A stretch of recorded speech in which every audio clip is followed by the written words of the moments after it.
पवन story. Faizabad जिले की एक रात की बात है। वहाँ के घाट रेलवे स्टेशन में कई सारे ऑटो ड्राइवर खड़े थे।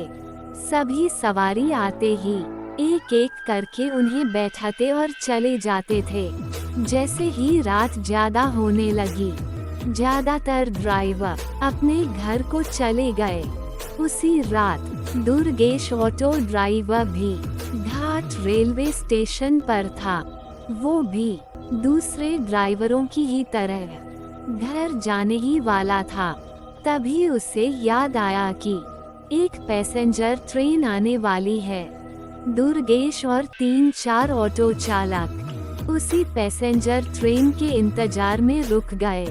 तभी जोर जोर से बारिश होने लग गई।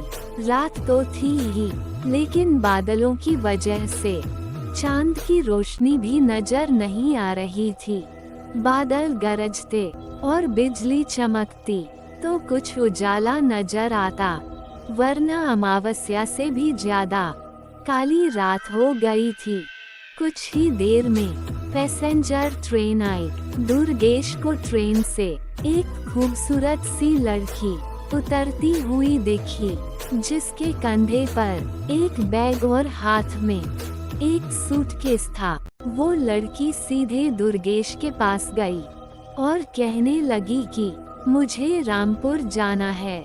दुर्गेश ने कहा कि अभी बहुत रात हो रही है, इसलिए 700 रुपये किराया लगेगा। अगर आप सुबह जाएंगी तो मैं 200 रुपये में ही छोड़ दूंगा। लड़की ने जवाब दिया, मुझे अभी जाना है, आप ले चलिए, मैं पैसे दे दूंगी। दुर्गेश ने कहा, ठीक है मैडम, आप पहले पैसे दे दीजिए, मैं आपको सही सलामत घर तक छोड़ दूंगा। लड़की बोली, अभी मेरे पास सिर्फ 300 रुपये हैं, आप ये रख लीजिए, घर पहुंचते ही आपको बचे हुए 400 रुपये दे दूंगी। इतना सुनते ही दुर्गेश ने कहा, ठीक है मैडम, आप ऑटो में बैठ जाइए। कुछ ही देर में दुर्गेश ने उस लड़की को उसके घर पहुंचा दिया। वो लड़की ऑटो से उतरी और घर के अंदर चली गई। दुर्गेश अपने 400 रुपये के इंतजार में खड़ा रहा। आधा घंटा बीत गया, लेकिन लड़की लौटकर नहीं आई। दुर्गेश के मन में हुआ कि अंदर जाकर देख लेता हूँ कि वो अब तक क्यों नहीं आई। उसने घर की घंटी बजाई और जोर जोर से आवाज लगाने लगा। तभी एक बुढ़िया ने घर का दरवाजा खोला।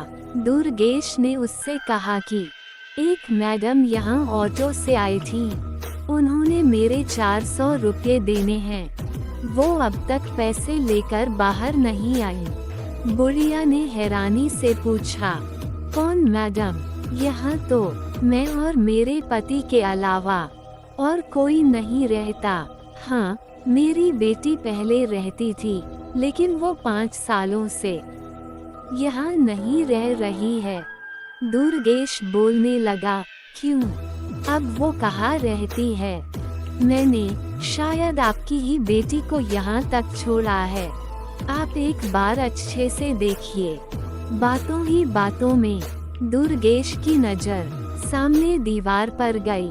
वहाँ उसी लड़की की तस्वीर लगी हुई थी, जिसे वो ऑटो में बैठाकर लाया था। दुर्गेश ने बुढ़िया से पूछा, वो दीवार पर जिसकी तस्वीर लगी है, वो आपकी बेटी है? बुढ़िया ने जवाब दिया, हाँ, वो ही मेरी बेटी है। क्यों, क्या हुआ? तुम ऐसे क्यों पूछ रहे हो? जवाब सुनते ही दुर्गेश बोल पड़ा, माता जी, मैंने कहा था ना कि मैं आपकी बेटी को ही घर लाया हूँ। यही मेरे साथ ऑटो में बैठकर आई थी। आप अब जल्दी से मेरे पैसे दे दीजिए। देखिए, सुबह भी हो गई है, मैं कब से यही खड़ा हूँ। बुढ़िया ने दुखी मन से कहा, बेटा, ऐसा नहीं हो सकता।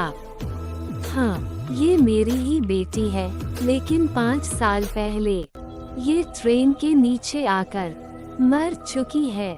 इसे तुम कैसे घर ला सकते हो? ये सुनते ही दुर्गेश के होश उड़ गए।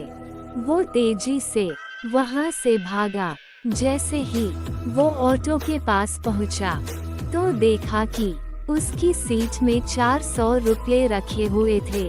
उसने वो पैसे भगवान के सामने रखे और मंत्र का जाप करते हुए आगे की ओर बढ़ गया। उसके मन में हुआ कि आज तो सवारी बैठाने और पैसेंजर ट्रेन के लालच में मेरी जान जाते जाते बची है। उस दिन से दुर्गेश ने रात को ऑटो चलाना ही बंद कर दिया। वो सिर्फ दिन के समय सवारी लाता, वो ले जाता और रात को घर में आराम से सोता है।